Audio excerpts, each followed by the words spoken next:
ശേഷം അവൻ അവിടെ വെയിറ്റിംഗ് റൂമിൽ പോയിരുന്നു. ആവണി നീലിന്റെ കരാർ സൈൻ ചെയ്യൽ നടക്കാൻ പോകുന്ന കോൺഫറൻസ് ഹാളിലേക്ക് നടന്നു. വരാനിരിക്കുന്ന കരാറിന്റെ സന്തോഷം ഗായത്രി ദേവിയുടെ മുഖത്ത് തെളിഞ്ഞു കിടക്കുന്നുണ്ട്. ആവണി മുറിയിലേക്ക് പ്രവേശിച്ചപ്പോൾ തന്നെ ഷാനവാസിനെ കാത്തിരിക്കുന്ന ഗായത്രി ദേവിയെയും നീലിനെയും ആവണി കണ്ടു. അവളുടെ ഡിസൈൻ മേശപ്പുറത്ത് നിരത്തിയിരുന്നു. അതേസമയം നിരവധി സ്റ്റാഫുകളും ചുറ്റും ഇരിക്കുന്നുമുണ്ട്. എന്നാൽ ഇന്ന് ആവണിക്ക് അവിടെ ഇരിക്കാൻ പോലും അനുവാദമില്ലായിരുന്നു. അവൾ ഒന്നും മിണ്ടാതെ ഒരു മൂലയിലേക്ക് നടന്ന് അവിടെ നിന്നു. അപ്പോഴേക്കും ഷാനവാസിന്റെ സെക്രട്ടറി ആ കോൺഫറൻസ് റൂമിന്റെ വാതിലിലൂടെ അകത്തേക്ക് കടന്നു വന്നു. എല്ലാവരും എഴുന്നേറ്റ് അയാളെ സ്വീകരിച്ചു. അയാൾ ടേബിളിൽ വച്ചിരിക്കുന്ന ഡിസൈൻ ശ്രദ്ധാപൂർവ്വം നോക്കി. ഷാനവാസിനെ കാത്തിരിക്കുമ്പോൾ പകരം സെക്രട്ടറിയെ അവിടെ കണ്ടപ്പോൾ തന്നെ ഗായത്രി ദേവിയുടെ കണ്ണുകളിൽ എന്തൊക്കെയോ സംശയം മിന്നിമറഞ്ഞു. താമസിയാതെ സെക്രട്ടറി താൻ കൈവശം വെച്ചിരുന്ന ഫയൽ അവിടെ വച്ചിട്ട് തന്റെ ഇരിപ്പിടത്തിലിരുന്നു. ഗായത്രി ദേവിയുടെ കണ്ണുകൾ അപ്പോഴും വാതിലിന്റെ അവിടേക്ക് തന്നെ തിരിഞ്ഞു. മിസ്റ്റർ ഷാനവാസ് ഇതുവരെ എത്തിയിട്ടില്ലേ? അദ്ദേഹത്തിന് പകരമായി കോൺട്രാക്ട് സൈൻ ചെയ്യാൻ വേണ്ടിയാണോ നിങ്ങൾ വന്നത്? അവരുടെ ശബ്ദത്തിൽ ഒരു സംശയമുണ്ടായിരുന്നു. എന്നാൽ കൂടുതൽ എന്തെങ്കിലും പറയാൻ കഴിയുന്നതിന് മുമ്പ് സെക്രട്ടറി അവരെ തടഞ്ഞു. ഞാനിവിടെ കോൺട്രാക്ട് സൈൻ ചെയ്യാൻ വേണ്ടി വന്നതല്ല.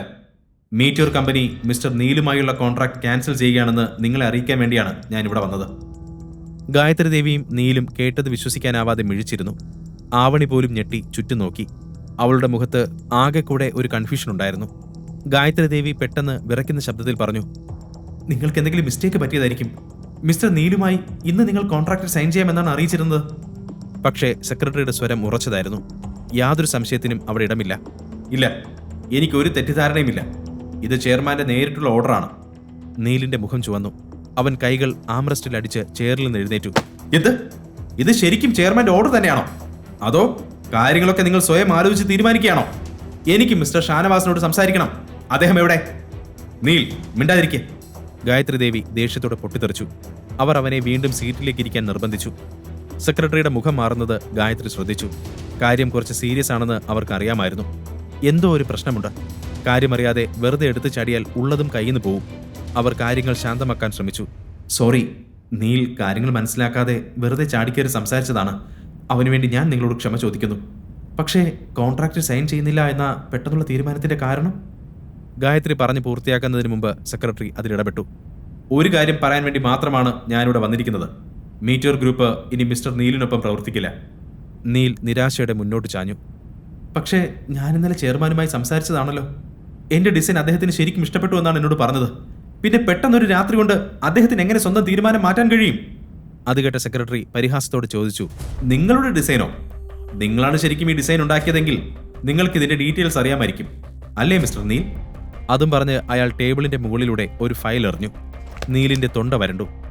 ഞങ്ങൾ നിങ്ങളെക്കുറിച്ച് നന്നായി അന്വേഷിച്ചു. സെക്രട്ടറി പുച്ഛത്തോടെ തുടർന്നു. നിങ്ങൾ കോളേജ് എഡ്യൂക്കേഷൻ കംപ്ലീറ്റ് ചെയ്തില്ല. പാതി വഴിയിൽ പഠനം നിർത്തി. അപ്പോ പിന്നെ നിങ്ങൾക്ക് ഈ ഡിസൈൻ ഡിഗ്രി എവിടെ നിന്നാണ് ലഭിച്ചത്? അതൊക്കെ പോട്ടെ, ഇനി കഴിവുണ്ടെങ്കിൽ അതൊന്നും വിഷയമല്ലല്ലോ. പക്ഷെ നിങ്ങൾ മുമ്പ് ചെയ്ത വർക്കെല്ലാം ഞങ്ങൾ നോക്കി. അതൊന്നും ഞങ്ങൾക്കൊട്ടും പരിഗണിക്കാൻ പറ്റുന്നതല്ല. അപ്പോൾ പറയൂ, പെട്ടെന്നിങ്ങനെ ഒരു ഡിസൈൻ മനസ്സിൽ തോന്നാൻ മാത്രം എന്ത് അത്ഭുതമാണ് സംഭവിച്ചത്? ഈ കഴിവ് ഇത്രയും കാലം എവിടെയായിരുന്നു? ദയവായി അതൊന്ന് എക്സ്പ്ലെയിൻ ചെയ്യാമോ? നീലിന് ഒന്നും സംസാരിക്കാൻ കഴിഞ്ഞില്ല. അവൻ തല താഴ്ത്തി നിന്നു. ഇനി എന്തു ചെയ്യും എന്ന ഭാവത്തിൽ അവൻ മെല്ലെ ഗായത്രി ദേവിയെ നോക്കിയപ്പോൾ അവരും ഒന്നും മിണ്ടാതിരിക്കുകയാണ്. അവരുടെ മുഖത്ത് നാണക്കേടുണ്ട്. തന്റെ നുണ ഇത്ര പെട്ടെന്ന് പുറത്തു വരുമെന്ന് അവൾ ഒരിക്കലും പ്രതീക്ഷിച്ചിരുന്നില്ല. സെക്രട്ടറി അവരെ നോക്കി പറഞ്ഞു, നിങ്ങൾ രണ്ടുപേരും നിങ്ങൾ ജോലി ചെയ്യുന്ന കമ്പനിയെ തന്നെയാണ് കൊള്ളയടിക്കുന്നത്. നിങ്ങൾ നാണം കെടുക തന്നെ ചെയ്യണം. ഇതുപോലുള്ള പ്രവൃത്തികൾ ചെയ്യുന്നവരെ ജയിലിലാക്കുകയാണ് വേണ്ടത്. നിങ്ങൾക്ക് ഞാൻ പറയുന്നത് മനസ്സിലാവുന്നുണ്ടോ? ആ അവസാന വാക്കുകളോടെ സെക്രട്ടറി പോവാൻ വേണ്ടി എഴുന്നേറ്റു.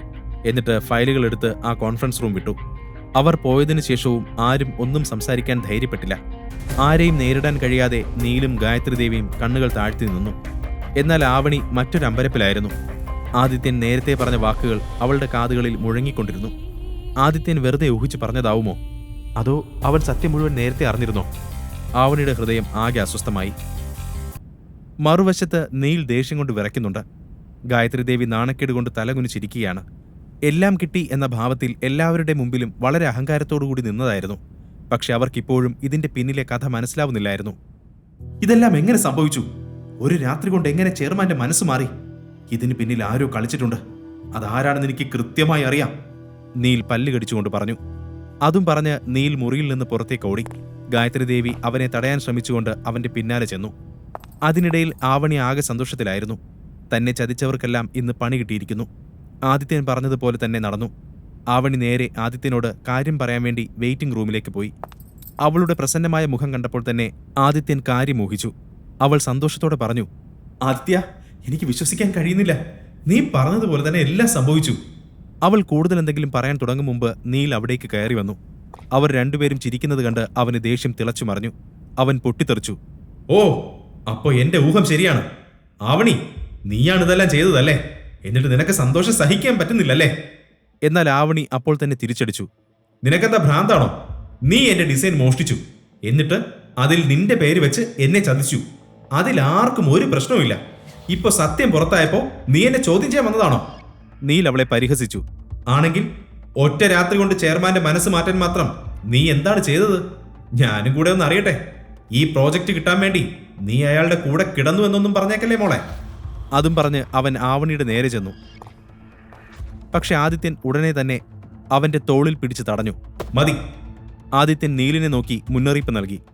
ആവണിക്കെതിരെ ഇനി ഒരു വാക്ക് പറയാൻ ധൈര്യപ്പെട്ടാൽ ഞാൻ നിന്നെ എന്ത് ചെയ്യുമെന്ന് നിനക്ക് ചിന്തിക്കാൻ പോലും കഴിയില്ല. നീൽ അപ്പോഴും ചിരിച്ചുകൊണ്ട് നിന്നു. നീ എന്ത് ചെയ്യുന്ന? എന്നെ കൊല്ലൂ? നിന്നെ പോലുള്ള ഒരുപാട് എണ്ണത്തിന് ഞാൻ എന്റെ കാൽ കീഴിൽ കൊണ്ടു നടക്കുന്നതാണ്. നിനക്ക് പക്ഷെ സ്വന്തം ഭാര്യയെ പോലും കൈകാര്യം ചെയ്യാനുള്ള കഴിവില്ല. എന്നിട്ടാണോ നീ എന്നെ ഭീഷണിപ്പെടുത്തുന്നത്? ഇവൾ ആരുടെയൊക്കെ ഒപ്പം പോയിട്ടുണ്ടെന്ന് ആർക്കറിയാം? ഇന്നലെ രാത്രി ഇവൾ ചെയർമാന്റെ അടുത്തേക്ക് പോയിട്ടുണ്ടെന്ന് എനിക്ക് നല്ല സംശയമുണ്ട്. വേണമെങ്കിൽ നീ ഇവളോട് തന്നെ ചോദിക്കേ. എന്നിട്ട് അയാളെ അങ്ങ് മയക്കിയെടുത്ത് എനിക്കെതിരെ തിരിച്ചു. അതുകൊണ്ടാണ് അയാൾ എന്റെ കോൺട്രാക്ട് സൈൻ ചെയ്യാതെ പോയത്. ആദിത്യന് പിന്നെ പിടിച്ചു നിൽക്കാൻ കഴിഞ്ഞില്ല. രണ്ടാമതൊന്ന് ആലോചിക്കാതെ അവൻ നീലിന്റെ മുഖത്ത് ശക്തമായി ഇടിച്ചു. അവന്റെ മൂക്കിൽ നിന്ന് രക്തമൊഴുകി. നീൽ നിലത്തേക്ക് വീണു. എടാ, എന്നെ അടിക്കാൻ മാത്രമായോ? നീൽ മൂക്കിലെ രക്തം തുടച്ച് മുന്നോട്ട് കുതിച്ചു. പക്ഷെ ആദിത്യൻ അവന്റെ കോളറിൽ പിടിച്ചു വലിച്ചു. എന്നിട്ട് അവന്റെ കണ്ണുകളിലേക്ക് സൂക്ഷിച്ചു നോക്കി. ഇനി ഇതുപോലെ എന്തെങ്കിലും ഒരു വാക്ക് നിന്റെ വായിൽ നിന്ന് വന്നേക്കരുത്. ഇനി ഉണ്ടായാൽ ഇതൊന്നുമല്ല അടുത്ത തവണ. നീ ഇങ്ങനെ എഴുന്നേറ്റ് നിൽക്കില്ല. ആദിത്യനെ ഇത്രയും ദേഷ്യത്തോടെ ആവണി കാണുന്നത് ഇതാദ്യമായിരുന്നു. അവൾ പെട്ടെന്ന് അവന്റെ കൈ മുറുകെ പിടിച്ചു. ആദിത്യ, അവനെ വിട്ടേക്ക്. ഇവരോടൊന്നും തർക്കിച്ചിട്ട് ഒരു കാര്യമില്ല. നമുക്ക് പോവാം. അവൾ ആദിത്യനെ അവിടെ നിന്ന് കൂട്ടിക്കൊണ്ടുപോയി. പക്ഷേ ആ വഴക്ക് കണ്ട ഓഫീസ് ജീവനക്കാർക്ക് അപ്പോഴേക്കും ഗോസിപ്പിന് ഒരു പുതിയ വിഷയം കിട്ടിയിരുന്നു. എന്നാൽ നീൽ അവരെ എല്ലാവരെയും അവഗണിച്ചുകൊണ്ട് ആവണിയെയും ആദിത്യനെയും തന്നെ നോക്കി. അവൻ അലറി, get out from here. Security, ഇവരെവിടെ നിന്ന് പുറത്താക്ക്. ഇനി മുതൽ ഇവരെ രണ്ടിനെ ഇവിടെ കാണാൻ പാടില്ല. അവൻ ദേഷ്യത്തോടെ തന്റെ ക്യാബിനിലേക്ക് തിരിഞ്ഞു. പക്ഷെ അപ്പോഴാണ് പെട്ടെന്ന് ശക്തമേറിയ ഒരു അടി അവന്റെ മുഖത്ത് പതിച്ചത്. ഒരു നിമിഷം ഒരു ഇരുട്ട് വന്നു. അവന്റെ കാഴ്ചയെ തന്നെ മൂടി. അവൻ തല ഉയർത്തി മുന്നിലേക്ക് നോക്കിയപ്പോൾ ഗായത്രി ദേവി അവിടെ നിൽക്കുന്നുണ്ട്. അവരുടെ കണ്ണുകൾ ചുവന്നിരിക്കുന്നു. മുത്തശ്ശി, എന്താ ഇത്? ഞാൻ നീലിന്റെ ശബ്ദമിടറി. ഗായത്രിയുടെ മുഖം ദേഷ്യം കൊണ്ട് ചുവന്നിരുന്നു. ജീവനക്കാർ പെട്ടെന്ന് അവരവരുടെ ജോലിയിലേക്ക് തിരിഞ്ഞു. ആരും അങ്ങോട്ട് നോക്കാൻ ധൈര്യപ്പെട്ടില്ല. ഗായത്രി ദേവി കലിതുള്ളി നിൽക്കുകയാണ്. എല്ലാം കഴിഞ്ഞിട്ടും നീ എന്താ എല്ലാവരുടെ മുമ്പിൽ വെച്ച് ഒരു സീൻ ഉണ്ടാക്കാൻ നിൽക്കുകയാണോ? എന്താ നിന്റെ പ്രശ്നം? ഇതെന്റെ ഓഫീസാണ്. അതിന്റെ ഒരു സ്റ്റാൻഡേർഡ് ഇവിടെ കാണിക്കണം, അതാരായാലും. അത് പറയുമ്പോൾ അവർ ആവണിയെയും ആദിത്യനെയും ഇടം കണ്ണിട്ട് നോക്കി. നീൽ ആകെ തളർന്നു. മുത്തശ്ശി, സോറി. ഇന്ന് അങ്ങനെയൊക്കെ ഉണ്ടായപ്പോ എന്റെ കൺട്രോൾ പോയി. എനിക്കാകെ ദേഷ്യം വന്നു. മതി. അവർ അവനെ തടഞ്ഞു. ഇതിന് പിന്നിൽ ആരായാലും ഞാൻ കണ്ടുപിടിക്കും. നീ ഇനി ഇക്കാര്യത്തിൽ ഇടപെടണ്ട. ഞാൻ തന്നെ ചെയർമാന്റെ അടുത്തേക്ക് പോയി കാര്യം സംസാരിച്ചോളാം. അതും പറഞ്ഞ് ഗായത്രി ദേവി അവിടെ നിന്നും പോയി. മീറ്റിയോറിന്റെ ഓഫീസാണ് അവരുടെ ലക്ഷ്യം. നീൽ ആകെ മരവിച്ചു. അവൻ തന്റെ കുത്തുന്ന കവിളിൽ പിടിച്ചു.